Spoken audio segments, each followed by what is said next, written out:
Well, the farming business in Tasmania has evolved probably since around the same time as Chile's started, which was mid-80s. It was 14 entrepreneurs who applied for licenses from the government. Of those 14 entrepreneurs, there are 4 companies still operating.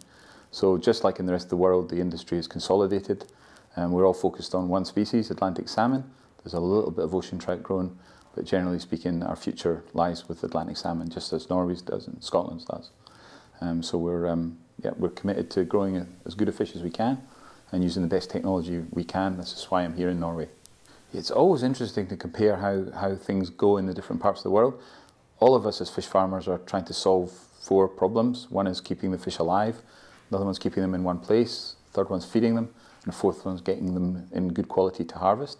So the interesting thing about travelling around the world and looking at these things is people are answering those questions in different ways, and we nearly always learn just from looking at how people answer those same questions that we're trying to answer. So lots of commonality, but some very subtle but significant differences.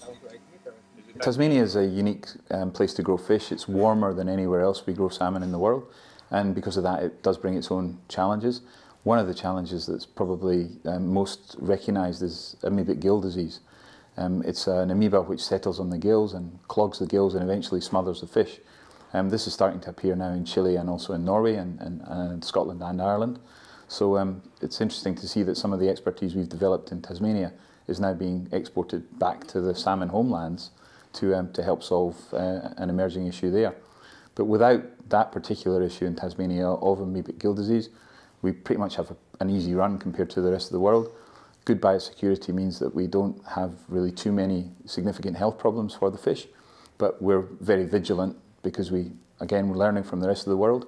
We realise that we need to make sure our fish are very healthy and stay healthy if they're going to be good food for people.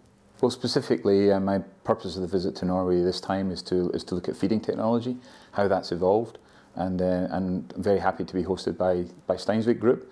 So spent some time with the design engineers here looking at the systems and how we can best install them back home, and also visiting some of the farmers around here.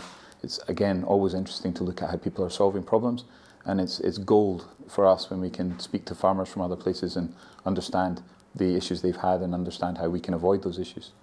Yeah, well, one of the things that struck me about the Steinsvik Group, because obviously I've been mostly meeting up until now the sales and marketing side, but just looking at the depth of technical resource and the passion that the team here put into what they're doing and the vision that they have for the future is actually really quite exciting. So it's been quite an inspirational experience in a lot of ways, looking at how this team are dedicated to trying to make our business better.